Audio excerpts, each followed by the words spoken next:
স্টেটমেন্টটা যেটা লেখা রয়েছে দেখ, আমরা প্রথম পার্টেতে ধরে নেবো যে এফ ভেক্টর টিটা একটা কনস্ট্যান্ট ফাংশন, ভেক্টর ফাংশন দিয়ে দেখাবো d f vector by d t is equal to zero আসছে, জিরো ভেক্টর আসছে।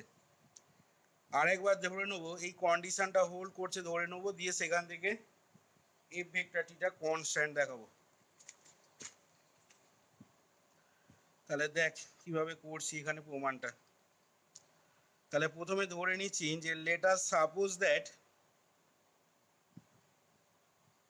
এটা নেসেসারি কন্ডিশন, ঠিক আছে, NC, NC for necessary condition.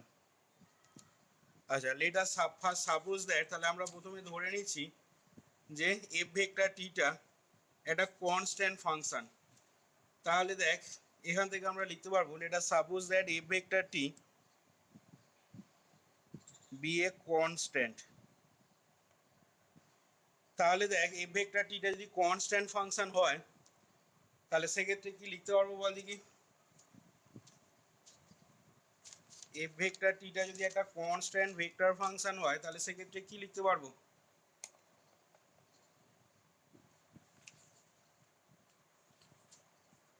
কি রে,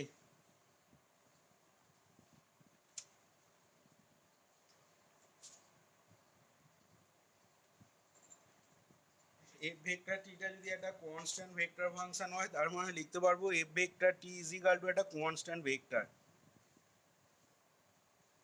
সেটাকে মনে কর সি ভেক্টর ধরলাম। তাহলে এখান থেকে যদি আমি F vector t plus delta টি বার করি তাহলে সেটা কত হবে?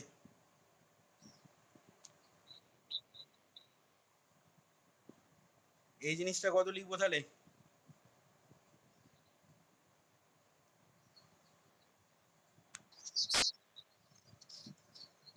তাহলে এখান থেকে আমি বলতে পারবো যে এফ ভেক্টর টি মাইনাস এফ ভেক্টর টি সমান পেয়ে যাচ্ছি, তার মানে f vector t plus delta টি। এটা কেন হলো? এটা সি ভেক্টর হলে এটাও সি ভেক্টর কেন হলো? এখানে ডেল্টা টিটা তো ইনক্রিমেন্ট বা বৃদ্ধিটা তোরা পড়েছিলি দেখ, যদি এফ এক্স সমান কনস্ট্যান্ট হয় সমান সি হয় তাহলে এইচটা যদি বৃদ্ধি ধরিস তাহলে f of x plus H এটাও কত হয় না সি হয়। এখানেও তেমনি একই ফাংশন দিয়ে যেটা বলছি, এখানেও ভেক্টর ফাংশন এফ ভেক্টর টিটা একটা কনস্ট্যান্ট ভেক্টর ফাংশন, মানে f vector t is equal to c vector, যেখানে সিটা হচ্ছে কি না এটাই হচ্ছে একটা কনস্ট্যান্ট ভেক্টরটা।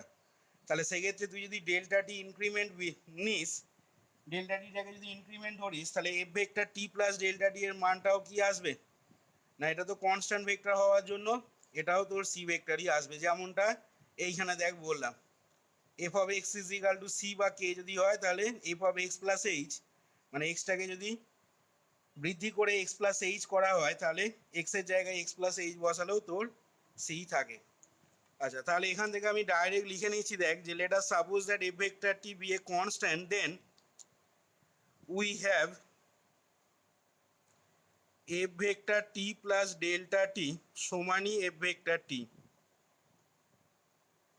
আচ্ছা এখান থেকে পরের লাইনে পাবো ইমপ্লাই করবে f vector t plus delta t minus f vector t is equal to zero vector. এখান থেকে পরের লাইনে লিখতে পারবো f vector t plus delta t minus f vector t by delta t zero vector. এবার দুদিকে limit নেব, তাহলে limit delta t tends to zero f vector t plus delta t minus f vector t by delta t, এদিকটার কোনো পরিবর্তন হবে না, zero ভেক্টরই হবে। এখান থেকে পরের লাইনে ইমপ্লাই করবে implies DDT of F vector t is equal to zero, which is the necessary condition.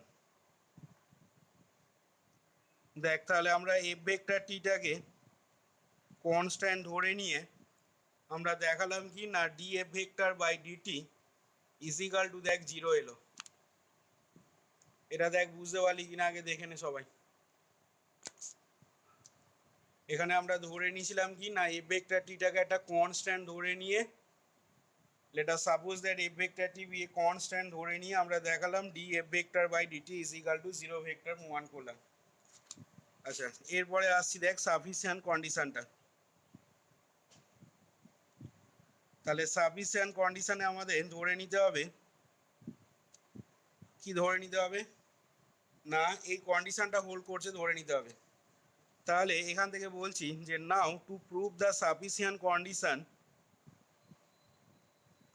now to prove the sufficient condition let us suppose that আমরা সাপোজ করে নিচ্ছি let us suppose that df vector by dt is equal to 0 vector এটা আমরা ধরে নিচ্ছি। আচ্ছা এখান থেকে ইমপ্লাই করছে দেখাতে হবে f ভেক্টর টিটা একটা কনস্ট্যান্ট ভেক্টর ফাংশন দেখাতে হবে। আচ্ছা এর সাথে সাথে আমরা এটাও ধরে নিচ্ছি যে let f vector t is equal to f1t I cap plus f2t j cap plus f3t k cap f vector টিটাকে এইভাবে আমরা ধরে নিলাম অ্যাসিউম করে নিলাম যেখানে তাহলে f ভেক্টর টিটাকে এইভাবে এক্সপ্রেস করছি এটা ধরে নিচ্ছি। আচ্ছা তাহলে এখান থেকে আমাকে দেখাতে হবে কি এখান থেকে দেখাতে হবে f ভেক্টর টিটা কনস্ট্যান্ট হবে। আচ্ছা এইখানে বলে রাখি এই প্রসঙ্গে এই যেটা ধরলাম এখানে f1t f2t f3t দেখ কারোর মাথায় কিন্তু ভেক্টর সাইন দিইনি। তাহলে এখানে f1t f2t f3t এর পরিচয়টা কি না এখানে পাশে বলে দিতে হবে যে হোয়ার f1t f2t and f3t are the three scalar function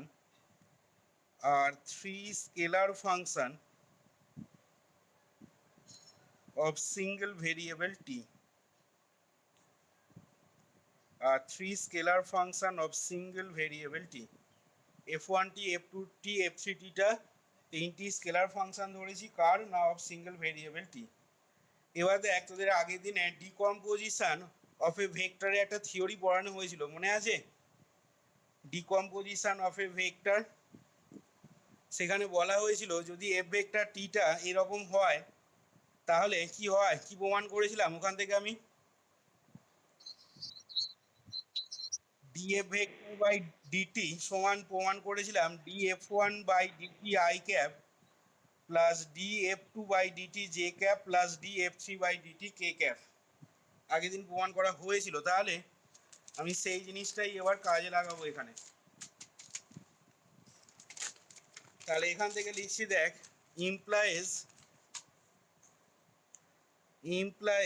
df vector t by d t সমান df1t by DT i cap plus df2t by DT j cap plus df3t d t by df3t d t k cap. এখানে পাশে লিখে রাখলাম we prove this এটা আগের দিন আমরা প্রমাণ করেছি দেখবি এই জিনিসটা উই প্রুভ দিস। আচ্ছা এবার দেখ আমরা সাফিসিয়েন্ট পার্টটাতে কিন্তু ধরে নিয়েছি কি না সাফিসিয়েন্ট পার্টটাতে ধরে নিয়েছি df vector by d t is equal to 0 এটা ধরে নিয়েছি। তাহলে এখন আমি এখান থেকে দেখ বাঁ দিকের জিনিসটাতে 0 বসিয়ে নিতে পারবো। তাহলে 0 ভেক্টর সমান পেয়ে যাচ্ছি df1 by DT i cap plus df2 by DT j cap plus df3 by DT k cap.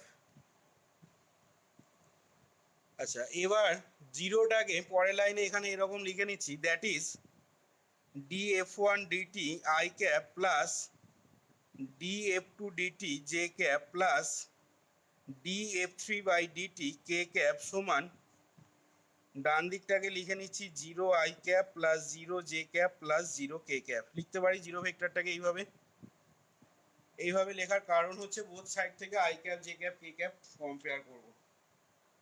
আচ্ছা তাহলে এখান থেকে এবার নাও comparing the coefficient of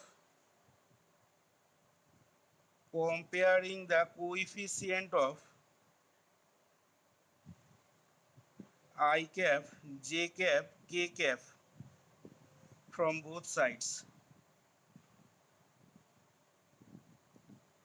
তাহলে দেখ কি পাবো না, সেক্ষেত্রে পেয়ে যাবো দেখ df1/dt is equal to 0, df2t/dt is equal to 0, and df3t/dt is equal to 0. এবার দেখ এখানে f1t, f2t, f3t scalar function ছিল, ঠিক আছে? তাহলে এই স্কেলার ফাংশনটা টি এর রেসপেক্টে ডেরিভেটিভ 0, বা এই স্কেলার ফাংশনটা টি এর রেসপেক্টে ডেরিভেটিভ 0, বা এই স্কেলার ফাংশনটারও টি এর রেসপেক্টে ডেরিভেটিভ 0, কি ইমপ্লাই করে বল দেখি না? এইগুলো সবই কনস্ট্যান্ট স্কেলার ফাংশন।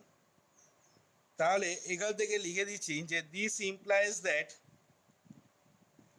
আদারওয়াইজ ওদের ডেরিভেটিভ 0 হবে না। তোরা পড়েছিলি যে কনস্ট্যান্ট ফাংশনের ডেরিভেটিভ, বা প্রমাণও করা যায় কনস্ট্যান্ট ফাংশনের ডেরিভেটিভ যার রেসপেক্টিভ ডেরিভেটিভ করিস না কেন অলওয়েজ 0 হবে। তাহলে এখান থেকে আমাদের ইমপ্লাই করছে দিস ইমপ্লাইজ দ্যাট f1t, যেটা একটা টি এর function, scalar function, f2t and f3t, এই স্কেলার ফাংশনগুলো কি হবে না আর all constant,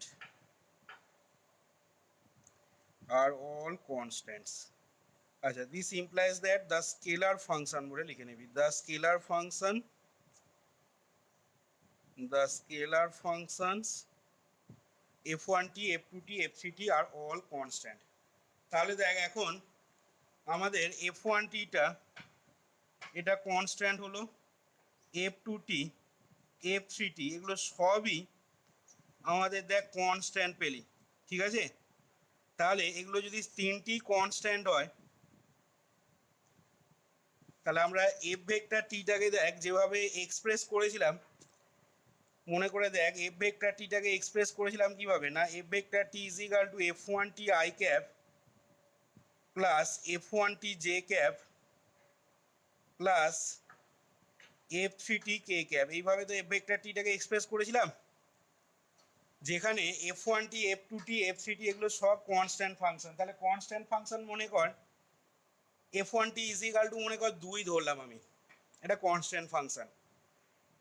f2tটাও ওরকমভাবে তুই একটা কনস্ট্যান্ট ধরে নে, f3tটাকেও একটা কনস্ট্যান্ট ফাংশন ধরে নিস যদি, তাহলে সেক্ষেত্রে দেখ এফ ভেক্টর টিটাকে দেখতে কীরকম হবে, মনে কর 2i cap plus 3j cap plus 4k cap এরকম টাইপের দেখতে দেখ আসছে, যেখানে এটা f1t, এটা f2t, এটা f3t।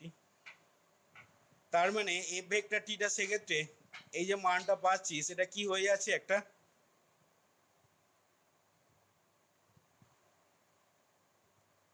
কিরে এফ ভেক্টর টিটা, তাহলে সেক্ষেত্রে কি দেখতে হচ্ছে, কিরকম হচ্ছে,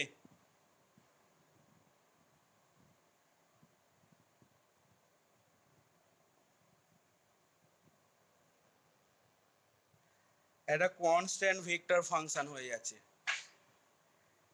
তাহলে যেহেতু এখানে এফ ভেক্টর টি এ এই কম্পোনেন্টগুলো প্রত্যেকটা কনস্ট্যান্ট পাওয়া যাচ্ছে, তাহলে এখান থেকে লিখে দিতে পারবো কি না, হেন্স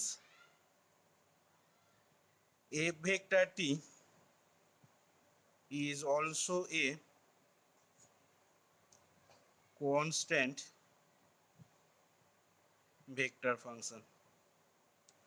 তাহলে দেখ এখান থেকে আমরা এটাই দেখাতে চাইছিলাম, df vector by dt is equal to 0 ধরে নিয়ে আমরা দেখালাম এফ ভেক্টর টিটা একটা কনস্ট্যান্ট হলো। দেখ বোঝা গেল কিনা, এখানে থিওরেমটা কমপ্লিট হলো।